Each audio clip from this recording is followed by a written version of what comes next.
Are you serious? I never thought it would. I never felt that it affected you. Now, you can stop right there. Because what I did, I thought that I was cleansing me. And I needed to hear that. I don't think you realize that. I needed to hear whatever you thought, whatever you said. I was wrong.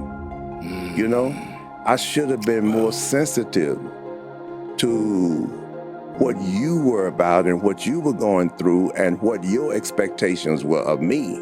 I should have been more sensitive to that, and I wasn't. Dad, you can't say stuff like that to me. And I'm not having a reaction to that.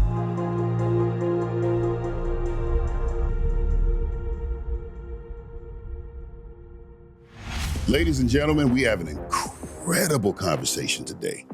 I don't even know how to, I don't know how to fix my face in order to have this conversation because it's one I've been wanting to have for a very long time.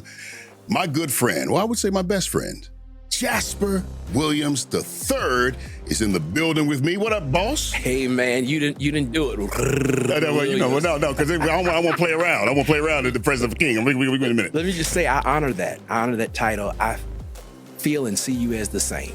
Yeah. Thank you, bro. Yeah, man. Best friend. Yeah, indeed. Hey, man, we got him in. Man, we got him in. We do. Who's the him? We got him in. Who's the him? This brother, let me tell you something. When I was in North Carolina, in the dusty roads of Currituck, North Carolina, in the country, there was a show that came on BET every Sunday. They had pastors on. And this preacher came on, he had on looked like a shepherd's something on, and he was preaching this message called, I fell in love with a prostitute. Let me tell you something. We recorded it on VHS and we played it over and over and over and over again until we memorized it.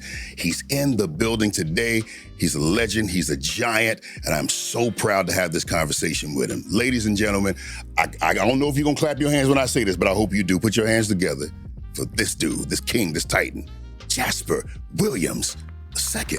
How you doing, Pastor? I'm fine. To be here with you is a great feel for me, and I'm delighted. Indeed. You have quite a legacy yourself. Really? Just to start off. Oh, yes. Yes, you do. And I'm just delighted to be here with you and to have the opportunity to share this hour, this time with you and my son. Yeah. When you look across the room and you see your son, call him Thirdum, yes, sitting there, what are your first thoughts? My dad. Yeah. Say more. My dad is the first thought. When you ask me what are my first thoughts, I think about my dad, who is Jasper Williams Sr. He was quite a man. He always talked about how he saw me before he ever knew my mother. And I was raised on that. He always made me feel that I was special because he had seen me prior to even knowing my mother. And so when I look at him and think about the fact that he is my namesake, I think about the fact also that I am my dad's namesake, and that makes me think of him.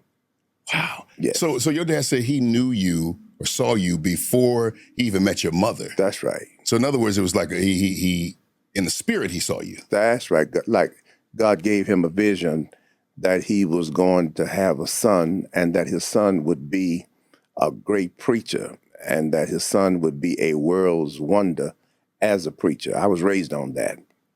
I started preaching when I was like 3 years old or so, but I preached my first sermon in the church on the second Sunday in August in 1950. So you do the math, you see that I preached the last half of the 20th century, and I have preached come the second Sunday in August of this year, 2025, will be the first quarter of the 21st century, which gives me a 75-year tenure of having preached the gospel. Come on. Yes. Good Lord. You don't look like no 70. You look like you're 75, but you ain't no 75 here. But I'm really grateful. I want to just kind of set the scene a little bit, because so today's conversation is really about legacy. We all are concerned about what our legacy is going to be. What kind of legacy will we leave? What will people say about us when we're gone? And I listened to you talk about how you, I'm going to say this, and I don't know if you would say this, that you were even greater in, name and what have you than your father. Is that safe to say? No. You don't think so? I wouldn't say that. Okay. On a different kind of level, perhaps. But my daddy was a world's wonder as a preacher for his day. And I don't think that you can judge anybody outside of the time of which they live. Mm-hmm. And just as I may be whatever in terms of greatness as you see me in my day, he was that in his day. He was like the guru. Yeah, I think what I mean is, as far as reach is concerned, would you say that you may have had a bigger reach than him, or would you say it was pretty much the same?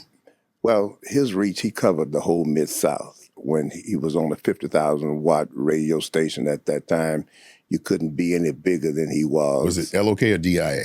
DIA, WDIA. Right, man, you're something, boy. I know Memphis. No, you know a whole lot more than Memphis. Yeah, that's right. He was on DIA. Yeah, that's exactly right. So, but your reach is worldwide. Mm-hmm. Is it uncomfortable to embrace that? Because when I look at it, I can say without no hesitation, your reach is significantly greater. Mm-hmm. And I would imagine that you would want the same thing for your sons? Yeah, I would want his reach to be greater than mine in terms of me being national, as I see it, but him being international. Wow. Or universal, as you might want to put it. Mm-hmm. Okay, good. So Jasper, so your dad sees you and he sees his father. When you see your dad, what do you see sitting there? It's going to sound redundant, but I do see legacy. But I see a different kind of legacy. I see a unique legacy. I believe that legacy, of course, is generational. So we get Abraham, Isaac, and Jacob. You start seeing the importance therein, even the laying on of hands, the transfer of the spiritual wealth. And I think that I don't know if you remember, you were celebrating, I think, 60 years of pastoring. I don't remember. But someone from the church asked me to write a letter for you to go in the bulletin. Mm-hmm. And I never forget what I wrote. I said, Dad, I'm standing on your ceiling. And I've wondered sometime exactly what that's looked like. But your question to him was very interesting. He says, Granddaddy covered the Mid-South or the South. Then Dad was international. Or national, nationwide. He's international. His word is national. Yes, yeah. And the vehicles is what got me. Granddaddy was radio. Oof. And Oof. I remember there's a story I think that might be appropriate for this, that Granddaddy, whenever he came on the radio, you could walk in a neighborhood and never miss a word that he said because everybody had their radio on. Really? Yep. Right. You walk up the street and you never miss a word. And so to me, that's greatness. That's Granddaddy using the tool of the day. Dad, even before we talked, BET, one of the very few that had the foresight to see BET, and that continued to catapult his legacy, of which Granddaddy had passed along to him. And so now I look at him and I actually wonder, what will my legacy be? It's interesting, I just put a post up probably about 2 weeks now, and someone from Pakistan inboxed me, and we've started a dialogue. I don't know that my legacy will be seen like Granddaddy and Dad's, because the church landscape is changing. Okay.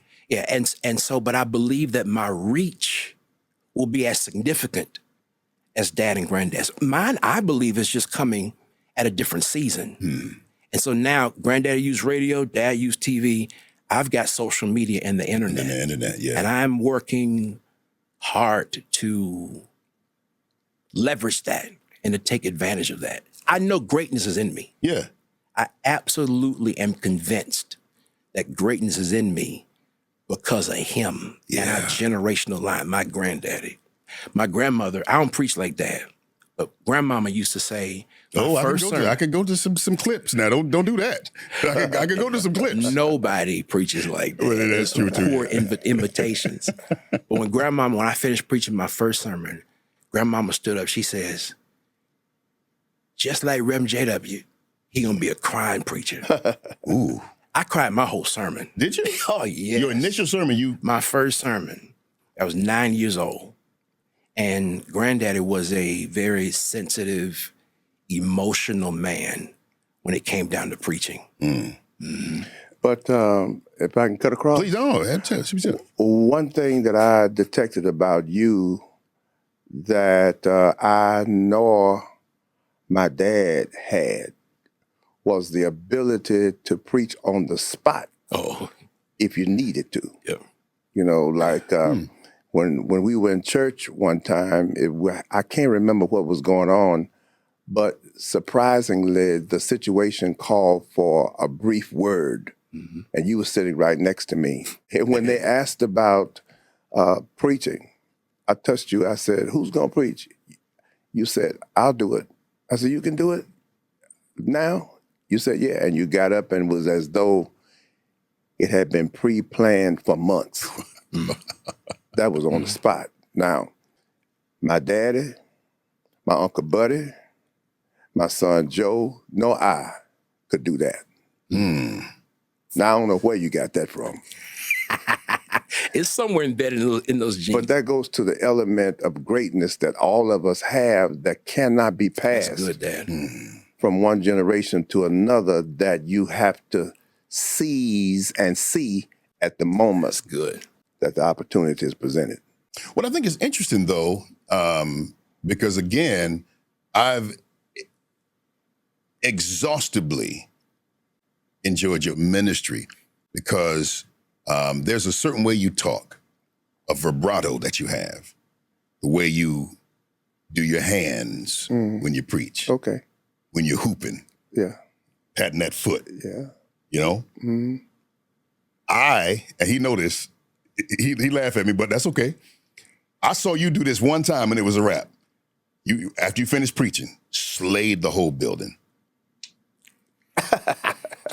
I know exactly where you're going. And now, whenever somebody say, KD Bowe is in the building, I'm gonna stand up and I'm gonna do just like this. No, you not. Yes, I am. No, you not. You do that.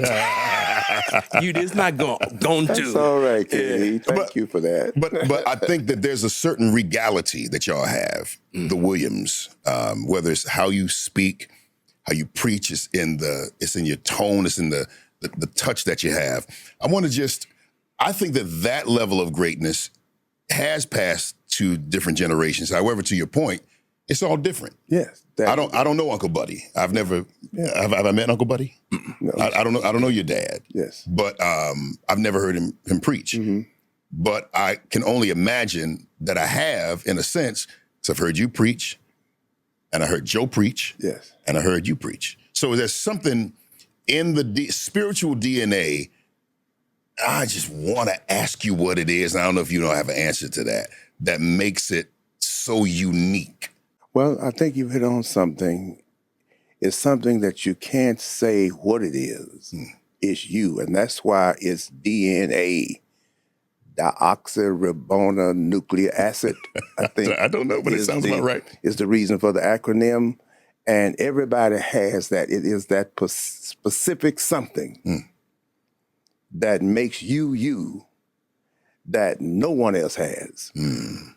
Even when I hear Jasper talking about you specifically, you have a constitution about yourself that you know what you want, and you know exactly that you're not going to be denied what you want.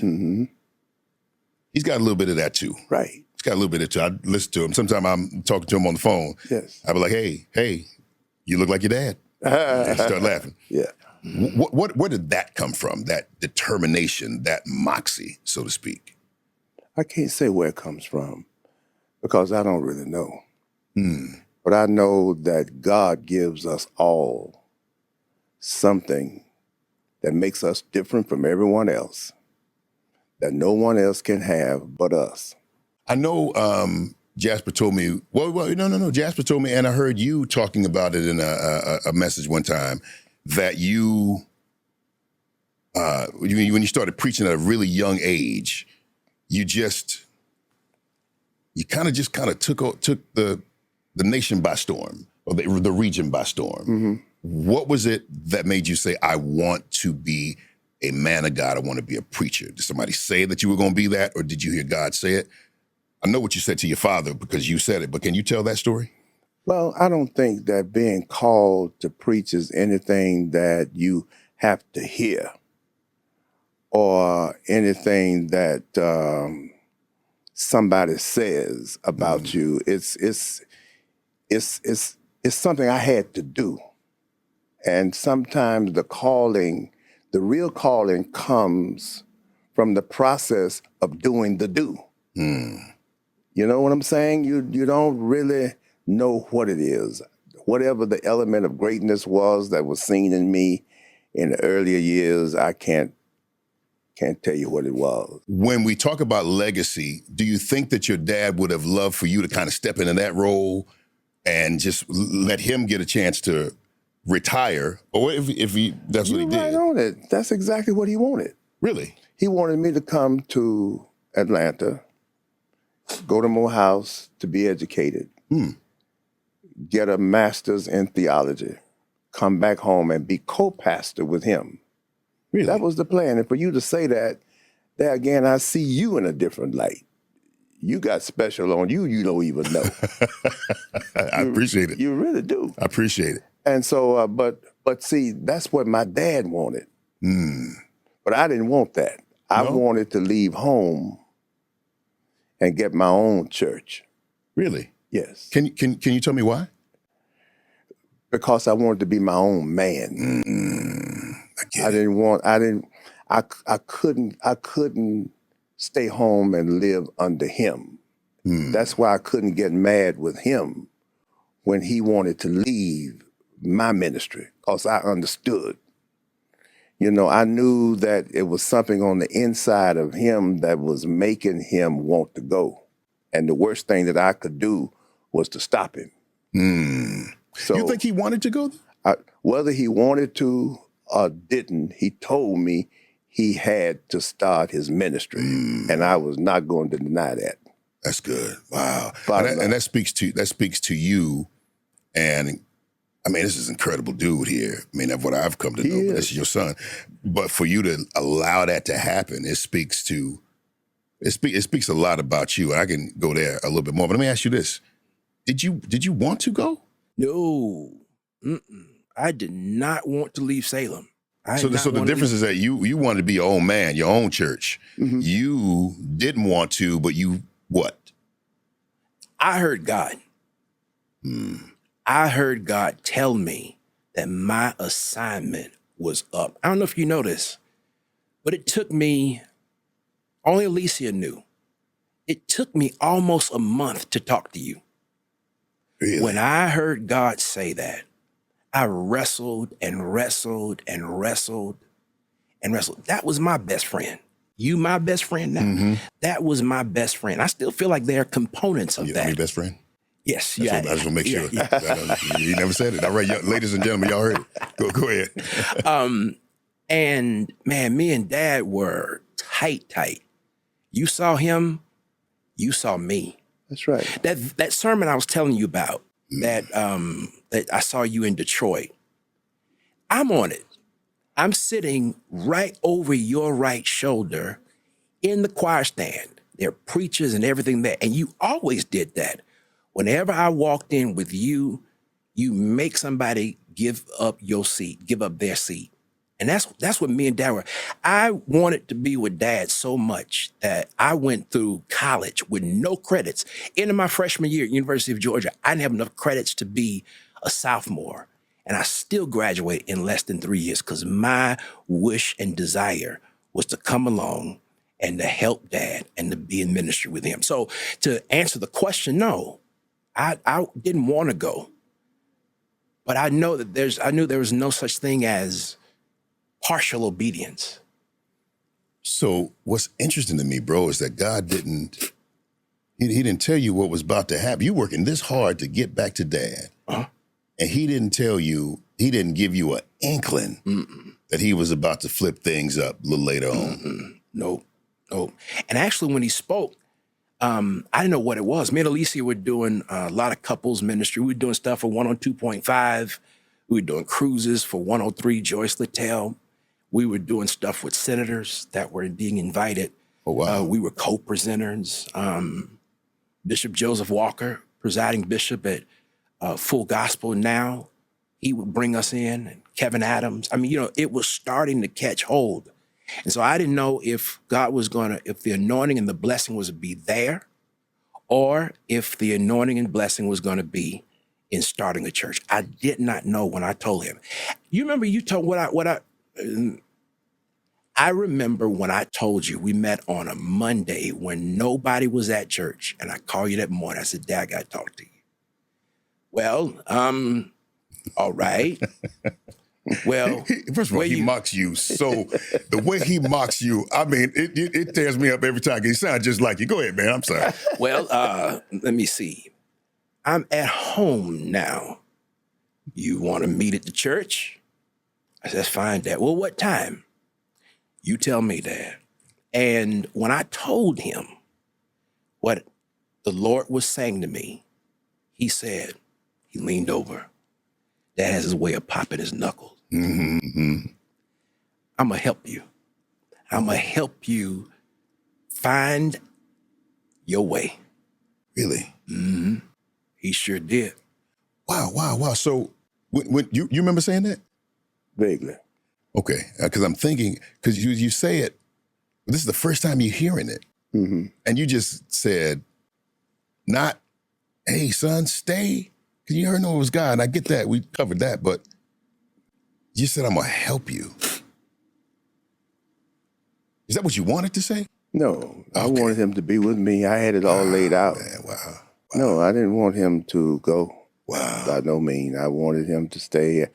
I had it all laid out where he was called vice pastor, and Joseph was called pastor. So I was senior pastor. He was vice pastor. Joe was pastor. Had all that laid out for them. You know how you want to provide for your children. Yeah. That was it. But when he came to me and said what he did, I knew that he had it figured out some way or another, that God and he had come to that conclusion, and I knew the last thing that I was supposed to do was stand in the way. If your dad had said, this is a tough one. This is a tough one. You know I got to ask you. Yeah. If your dad had said, Don't go. Yeah. Well, I did say, I wish you wouldn't do that. Mm-hmm. Right? I remember. Yeah. I really wish you wouldn't do that, son. But when he responded the way that he did, I knew there was no need of even thinking about that part, that it had been thought through, and he had kicked it around and talked it over with his wife, and they had made a conclusion about it. And the last thing that I was supposed to do was be a hindrance. Mm-hmm. I remember, let me add this.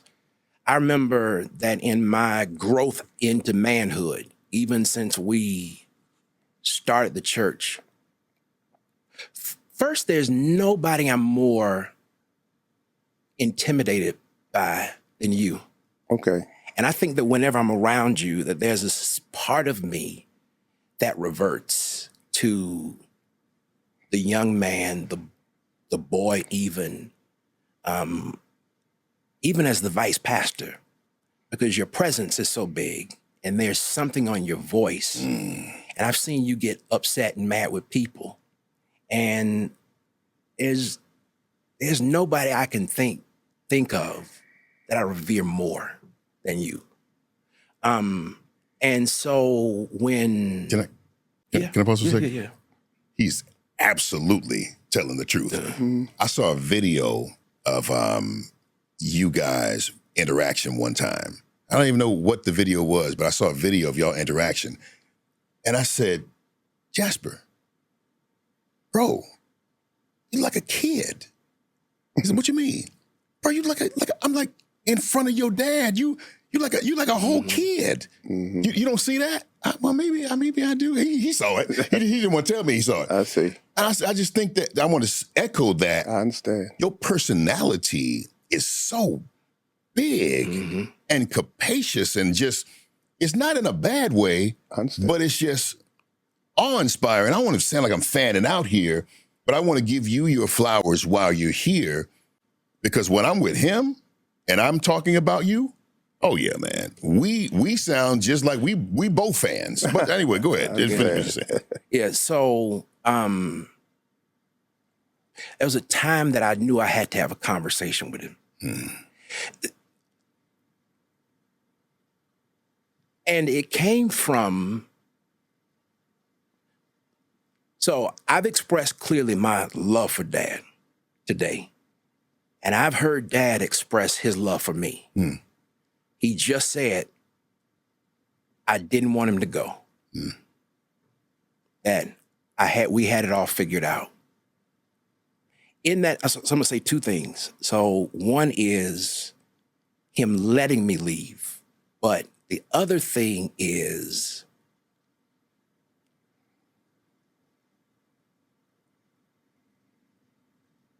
how it all happened. So my conversation with you, I remember we talked about an hour and a half. I came down to your apartment, came up to your apartment, and I just had to tell you some things. And I didn't realize there were some things you had to tell me. And I remember we're going and going. I think it was the first time I ever said, Dad, I got to finish. It was some stuff I was talking about. And I said, when I left and such, you said, no, stop. Now, I didn't want you to leave. He said, I said, what? He said, I didn't want you to leave. And then when Dad cried, one tear fills up in that corner. Wow. He said, I didn't want you to leave. Wow. And his voice trembled a little bit. Ooh. And I said, say it one more time for me, please. He said, I didn't want you to leave. He said, I wanted to go after you. I wanted to grab you. I wanted to bring you back. Yeah, man. But I knew I had to let you make your own choice. And I can only imagine that would have looked like I didn't want what you were preparing and what we had talked about. And that wasn't it. For me, it was being obedient to what I knew God wanted me to be. Now, I will say that our love for each other, first of all, was dual. It went both ways. But the second thing I'd say is, at least for me, I had to handle my emotions, not just my obedience. Say that a different way. So Dad's freedom, his will, his not getting in my way happened. But there were some places, and over these past 19 years, that I've had to delve into my emotions about it. Yeah. So Alicia even would tell me, your dad is the only somebody you treat like that. And she was talking about, I'll back down. When I'm in Dad's presence, I would say was, and even now, there's a respect I have for him. Still now. Yeah, but it's got a little different something on it. It feels different. Yeah, it does. It feels more like always be my father. like a peer. And yes, that's it. I see myself as a peer. Yeah. A peer to him, but an understudy as well. Okay, I hear that. Jeez, man. Can I ask you a question? Yeah, man. So in therapy, there are times and there are things and there are moments that are uncovered that have hurt me that I never knew were hurting. Okay. And I have been able to reconcile some of those things. Mm-hmm. But I always chalked it up, that's Dad. Mm-hmm. That's Dad. That's Dad. I don't know what the case was. I had two questions. One is about Granddaddy. You and Granddaddy, y'all's emotions that was expressed.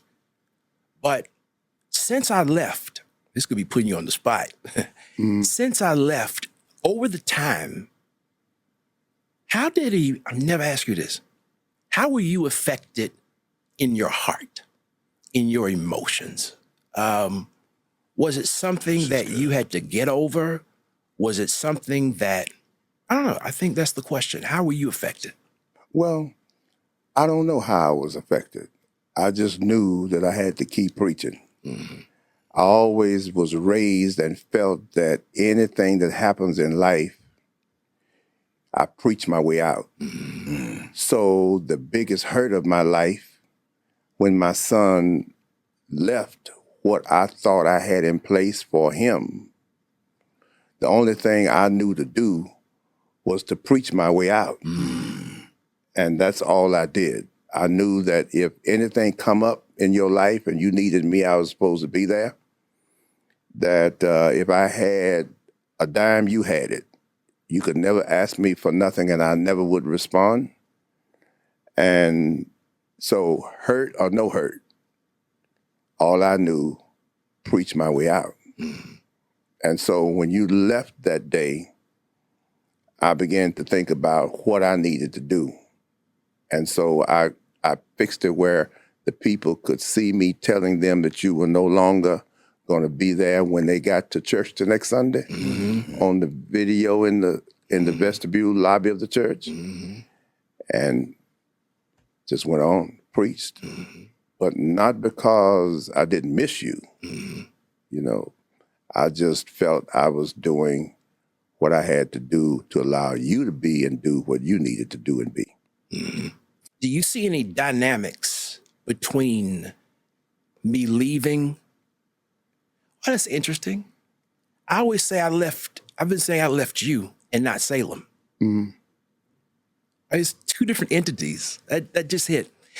Do you see any dynamics when Granddad realized you weren't coming back home emotionally? Or do you see anything between you and Granddaddy that could parallel between me and you? That's what I wanted to know too. No, I didn't see it like that. Mm. If there is such a feeling or such a thing, I'm totally unaware of it. Mm. And I was unaware of it at the time. Yeah. But I can't put my finger on that at all because it was two different situations. And yet, in a way of speaking, it's synonymous. Mm-hmm. Because just like I had things planned for you, Mm-hmm. he had things planned for me. That's what I see, yeah. But it was like a different kind of thing. Sure. But yet the same, in a way of speaking. That's all I see just sitting here now talking. Mm-hmm. But you said that there were emotions that were revealed to you Mm-hmm. that you haven't had closure to? Mm-hmm. I've gotten closure in what I know is there, and that's happened in therapy. Okay. There may be something else. Is there anything, I was about to ask, is there anything else or is there anything about that particular something that you need me to respond to you on or about? I can't honestly say yes. I mean, and I can't honestly say no. Okay. I'll tell you how it comes. For me, there's a pattern that gets expressed that I got to figure out why is it there. And I've done so much therapy until my self-awareness is really high. Mm. And sometimes it may be something that drives or points back to you that I'm able to now more quickly handle. Let me just say, this isn't something that happens all the time, week to week or month to month. The mental illness piece that I've had to wrestle with has also been hugely impacting in my emotions, in how I carry out my day. the internal. But I don't want you, and I don't want anybody else that may see this to think that you've ever been the topic of conversation in a situation with what I've dealt with when it comes to mental illness. That I've never I don't know that breached in any kind of therapy. It wasn't you. My therapist and my psychiatrist, they've said my brain is just different. The way I think, the way I interact, the enzymes that are there. Nobody's ever pointed to you being the source of the mental illness, the journey, the trek there. Never. I wouldn't lie to you. I think you know that. So when it comes down to addressing anything, no, Dad, I can't think of anything. Well, if I was a cause or a part of whatever, I'm totally unaware. And if there's anything that I need to do, say, or be to help you get beyond where you think you ought to be, I'm willing. And I don't know nothing else to say. Man, I mean, means whatever I can do to help you with where you are to regain what you need, I want to give it to you. I'm going to tell you how you have been instrumental, and you may not even know it. But you know, when we talk, and it's been like this since I've been gone, when we would talk, I say, well, Dad, such and such is that. I'm going to give you one example. When we were making the decision that we made to stop pastoring in a traditional way, you said, well, now, Thirdum, this is what I would do. You going to say, da-da-da-da-da-da-da-da. But you your own man, and you got to make that decision. And there have been more than one time that that's happened. And I needed to hear that. I don't think you realize that. I needed to hear whatever you thought, whatever you said. Dad, I think that any son needs that kind of legitimization from their father. Yeah, bro. And that was important to me. Okay. That was very important to find your me. own way, son. You got to find your own way. And I'm here to help you find your own way. And if something points to the fact that I was wrong about something, and I see it, I'm going to be the first somebody to tell you I'm sorry. But you show me, but that's why I always put the horse back on you. You know, you your own man, you make your own decisions, and I just support what you do and say. Yeah. You call me, you say, when we would talk after whatever the matter was, so how'd it come out? And I tell you, well, that's good, son. That's good. I think you handled that in a super fantastic way. Fantastic way. But I want to say this I don't know where your next question may be. But I'm the same way. If there's anything that I've done that you didn't understand, that was hurtful, that felt disrespectful, I've wanted this a long time and nothing comes up. But I would be just as quick as you would if I knew it. Okay. To bring some kind of perspective to it. Or, because, you know, we can do certain things and it's really not that way in the other person, and that's me and you both. Or give some context or some more that was there. But even then I'd be quick, Dad, I'm sorry. I didn't mean to do that. That wasn't my intention. And I think that's peer stuff. I think, as you said, I'm gonna put the horse back on you.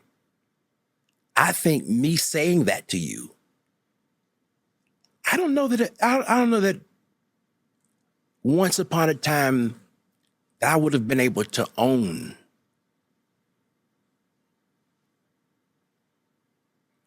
something other than by way of groveling.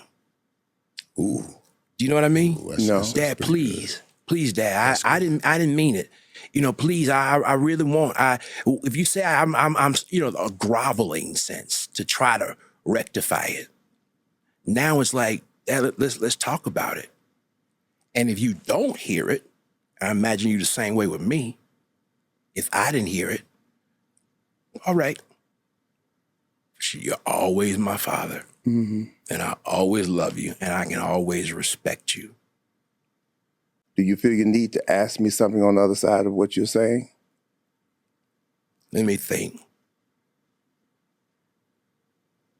Do I need to expound on anything? Mm-hmm. Okay. Mm-hmm. This might sound corny, but the cross has done so much for me. And maturation as a man has done so much for me. For me to sit here with a clean heart and a clear mind, not to hold anything back. We were talking, KD says, now whatever comes up that you don't want or your dad doesn't want to be seen, we cut that out. And there's nothing I can say that I wish that you would say. Well, let me tell you this, Thurden. I'm sitting here trying to think of some of the worst moments and the best moments.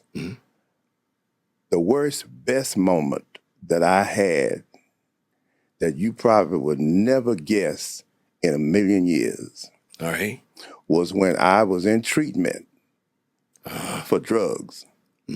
And you and your brother came to the facility where I was housed. And the way you received me.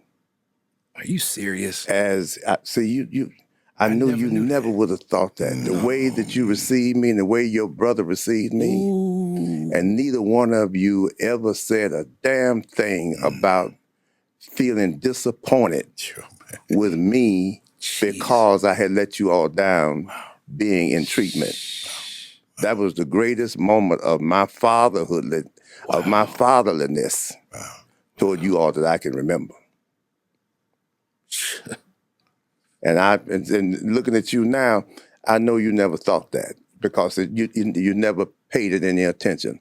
But that meant more to me than anything else in my whole life with my mama, my daddy, my sisters, and you all, that moment.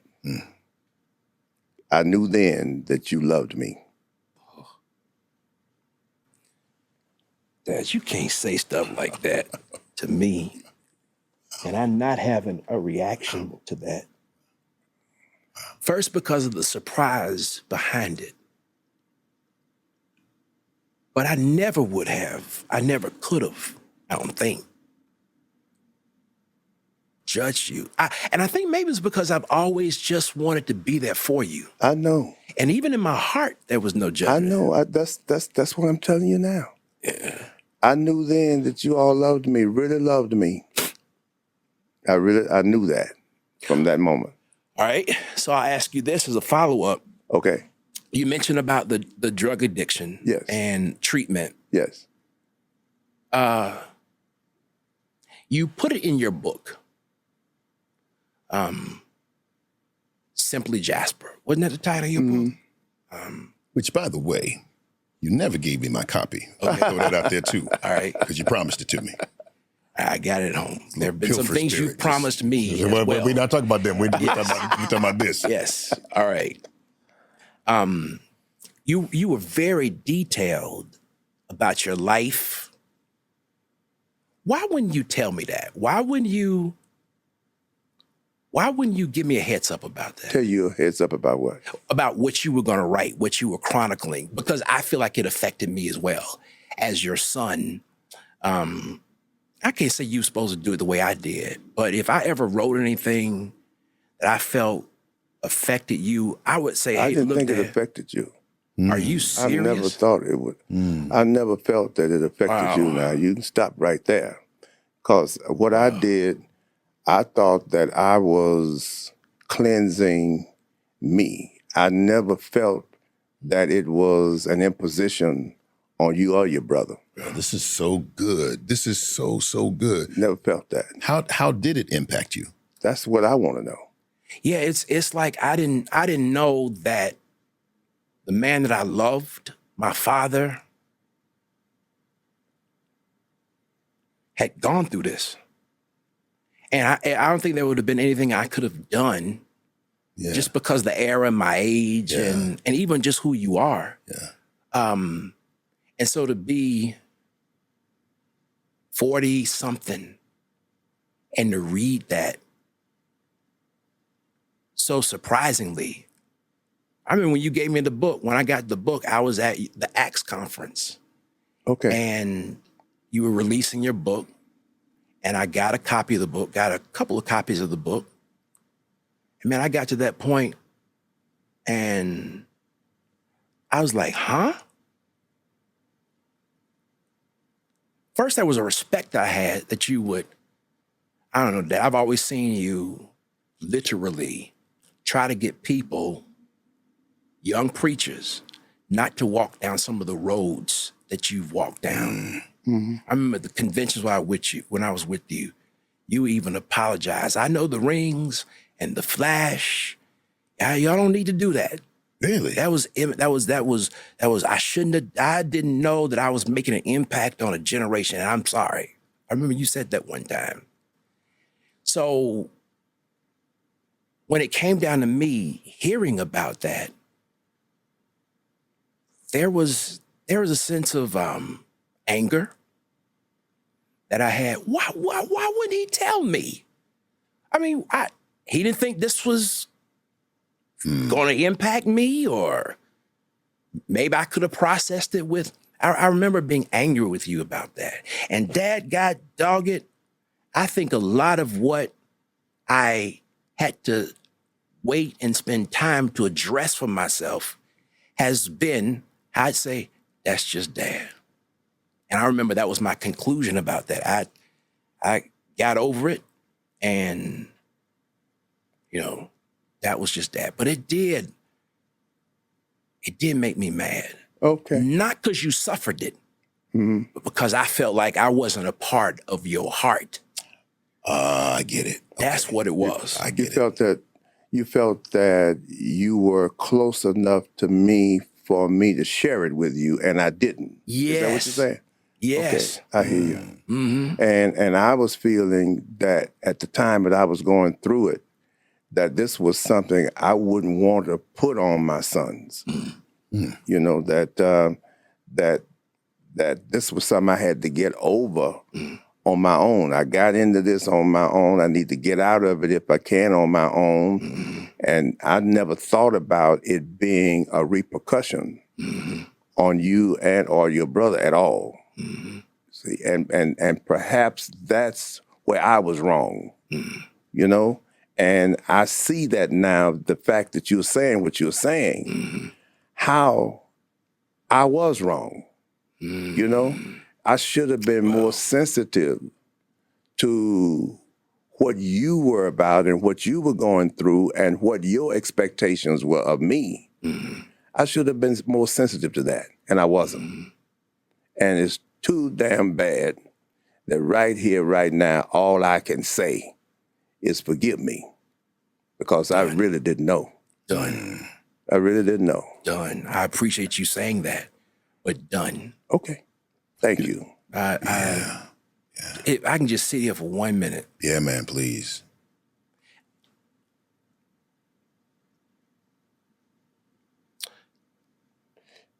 I think that part of the anger, I never would have thought we'd be talking about this now with a microphone in front of us. I think part of the anger for me was how I felt disconnected from your heart ever since I left.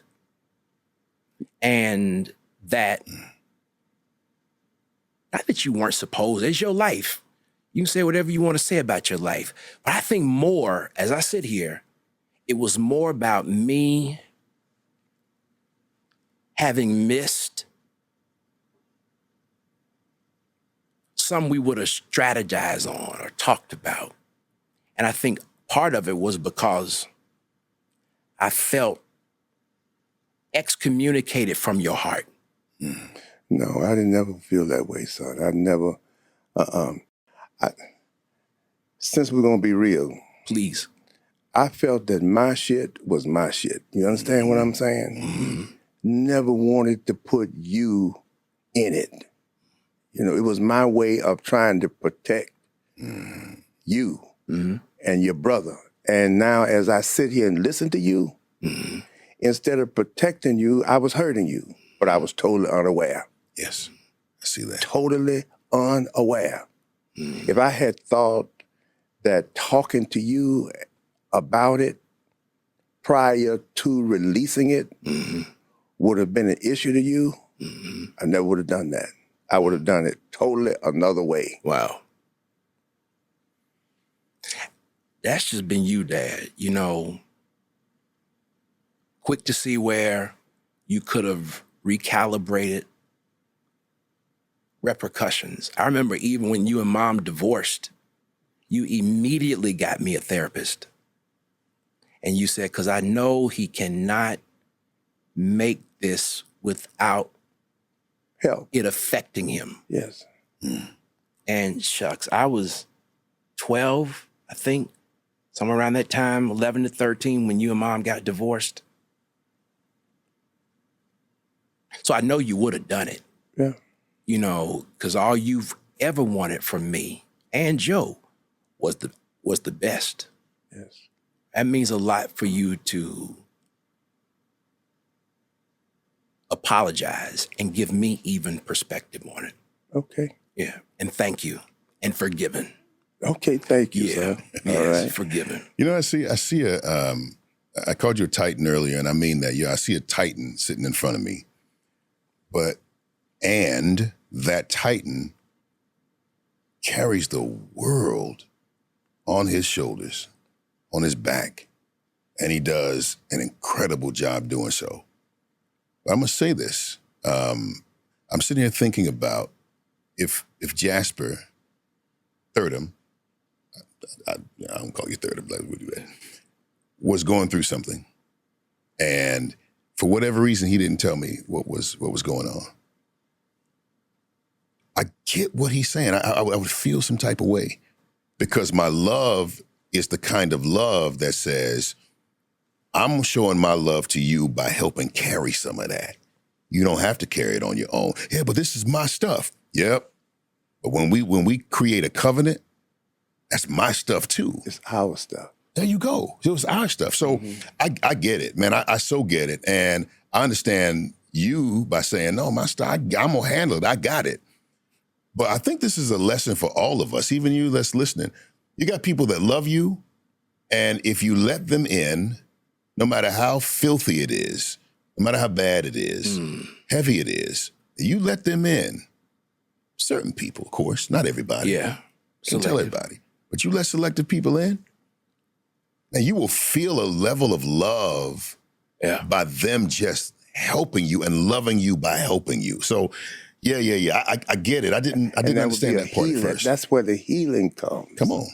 Yeah, see, so like you're exactly right what you're telling them. Because if I had been aware of what he's saying to me now, healing would have been for me in my situation and for him way before now. Wow. So you all who are listening, That's you right there. You all who are listening and watching this production on today, I hope that whatever it is that I went through and had to go through to help you get to where you need to be has helped you. Whoever is knocking at the door of your heart that you know you need to let them in, open the door. Tell them, come on in. Wow. And don't be too small to say, I'm sorry. But Dad, I remember when the Aretha Franklin stuff happened. Yeah. And how you were catching hell because Black folk didn't want to embrace the fact that you would say what you said about a Black man having to raise a son. That's a Black woman can't. And you start getting it from every which way. I remember that even though whatever I was feeling or had felt. I remember showing up. I remember preaching after I finished preaching. I told the church, I'm walking out of here. I'm not saying anything. I'm getting in the car and I'm going to go be there with my dad. And I remember slipping in the back. And all those reporters were sitting there. And I saw you. Dad has a way of doing his eyes. He goes, I knew you had seen me. And man, we had one of the best talks After that we that, ever had. Sure did. We had to have talked an hour. That's right. Third, I just thank you for coming. Yeah. Man, son, you didn't have to do this. But that's how I've been about you. Yeah. You ain't nobody gonna say nothing to me about you. Right. You know. You always have been very, very caring for me. Yep. I remember when I left home when a little boy and forgot the checkerboard, and you got it to me some kind of way. I had forgotten to put in your car. Yeah, that's okay. That's the way it I was. don't know what I did. I don't know what I did to get you the checkerboard. But I want you to know, as I've expressed to you in private, I want to say to you in front of the whole wide world, I love you. I love you and too. ain't nothing I won't do for you. I love you and, too. And I just appreciate you being my son, and you've been a great joy to me my whole life since you've been in the world. Never gave me no trouble. I appreciate you very much. Man. I love you to no end. I love you too, but I was too scared to get in trouble. You remember I bring my grades home sometime. This is one time Mama betrayed me. Mom, please don't tell Dad. Please don't tell. I'm sick and tired of this. And she called you and she said, put him on the phone. I said, hello. You said, Thurdham, you can't do this. Son, this is math. This is basic math. And you were Williams. You come from me. You got to be able to count, son. You got to be able to count. You got to be able to count your money. When folks sitting in front of you, you need to have a pulse on where the church is. You got to, and then you backed up. You my son. And you can do this. Whenever I felt, and I see today, whenever you felt like you were putting on too much pressure, you'd be quick to dial it back. Wow. As you've done today. Yeah. Thank you. Look, one more thing, Bo. Yeah. You always say what you just said when we hang up the phone. Son, if there's anything I can help you with, if you need anything, let me know. Yeah. Always. I'm curious about what will you ask him? And I'm going to ask you to ask him something. What will you ask him to help you with? It's got to be something. I can't put my hand on anything at this point. I've gotten so accustomed to trying to make it without him until that has been my battle to hope that I could get to where I didn't need him for anything. Man. You understand? That's a strong statement. But it's the truth. I know. Yeah. It's when he made the choice to leave, I had to do something because I depended on him too much. I depended on him a whole lot more than I think, as listening to him, that he's aware of how I depended on him. That's why I wanted him to be the vice pastor so that he would take things over when I became incapacitated or whatever the case would be. Sure. And so when he opted not to, then I had to find my way. And there's no need of me finding my way and he's not there. And I was not going to go beg him. You know? I believe it. What does begging look like? What would begging look like? That's what I'm talking about. It was just I didn't want to find out what it looked like. He just knew he wasn't going to beg. Yeah. You heard those saying, too proud to beg. Too proud to beg. Well, yeah. I wonder if it would be, I don't think it would, you'd have to beg though. Yeah, I think it would just be a request. Well, I wasn't requesting either, because he had to make his own choice. So I knew he had to have a reason Yeah. for whatever it was, and I had to be all right with that. You think it could be both and either, as opposed to either or? It could be both. Yeah. Excellent point. Yeah. It could be 1 + 1 = all, or it could be either or. I hear that. I ain't never said it like that. Good God. I got to remember that one. Yeah. I see the love between a father and a son, and it's incredible. I think about my own father, and just listening to y'all talk, it lets me know that a lot of stuff falls between the cracks of what I thought, what you thought. But when you finally get together and you discuss it, you realize that there's a love that both of you have, me and my father, we have, that I put a whole lot of story on, and I filled in the blanks with my own narrative that just didn't exist. It didn't exist. Right. So as we wrap this up, I'm just really full here. Let's forecast a little bit. Let's vision cast a little bit. Mm-hmm. You, like I said, being the Titan that you are, can you look at Jasper and just tell me what you see from today moving forward? And it's as if your words would write that check and make it a reality. Okay, son, let me tell you what. I think that to help us move forward and not run into the difficulties that we have experienced before now, just be straight. You know, I'll be straight with you. I promise. And I would imagine you'll say the same thing with me. Of course. And we'll find our way together. Would that work for you? Of course. Yeah, and actually I think that we may have accidentally started down that road. Mm-hmm. You know, and I do believe it has been a coming of age for myself to realize I do have a voice, and to realize that you have ears that you hear that come from my voice. I feel like you respect me in a different kind of way than probably than I could even see. Yeah. You've been very independent, Thurden. You know, you haven't pressured me about nothing. You've been a responsible man. Thank you. Hell, I can't ask you to be nothing and do nothing more than you've done. And then you are. No. Whatever your request is of me, it has to be yes. Can you return the favor for your dad as far as what you see? Yeah, I'm sitting up here looking, and I keep seeing these words legacy. And I have a legacy because of him. And it's more than just being his namesake.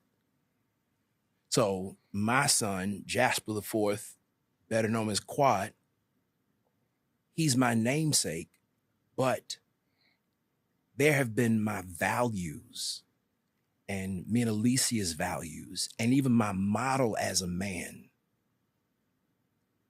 that allows my legacy to be reproduced in him. Quad doesn't want to be in ministry. He's I don't blame him.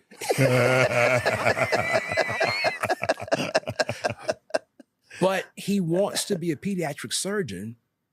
He loves kids. And I think that Quad will be hugely effective in dealing with families and the anointing that's on his hands and the blessing of presence. But that's my legacy and a part of it. But I couldn't pass that down to him without what you've passed down to me. And I would summarize it by saying that, yeah, there's a natural legacy that's there, but there's a spiritual legacy that's there. I don't know if I should go on the record to say this, but it's funny. While being married, I treated our household like you treated you and mama. Like, and I would, this has come up in therapy. I would always make decisions by myself, and it would always get done. And I started thinking one day, where did that was Dad. Mm. We weren't going to go without. Dad met not only needs, but wants and wishes. And that passed down to me about how to take care of a woman and how to take care of your family. And there have been so many other ways. Somebody pointed out to me, I was speaking somewhere. They said, you sound exactly like your dad. You know, so the intonations, the genes, the epigenetic stuff. I don't know if you see it or not, but I received that as a part of your legacy that I get to inherit. Those generational blessings, starting with Granddaddy and even further back. And even in the mistakes that you would call them, I've been able to redeem those or try so that Jordan nor Quad would not have to embrace or calibrate elsewhere. Because that man right there, I'm pointing at you with that finger. Oh, okay. I see. That man right there has made an indelible print on that other man right there that'll Okay. never be erased. All right, son. Thank you. Thank you. And thank you. And Yes, I sir. love you and appreciate you and all of you, you know, who watch KD continuously, ongoingly. I appreciate today. Today has been a day of blessing, but beyond that, a day of healing for me and for my son on today. I'm trying to think of two big things that I can compare how I really feel about what you have done for us on today. And the only two big things that come to my mind to say is that I'm elephant glad and whale proud. Thank you. Love y'all both. Love you, man, and thank Indeed. you for today. You're very Boy, welcome. you know I love you. Indeed. Yeah.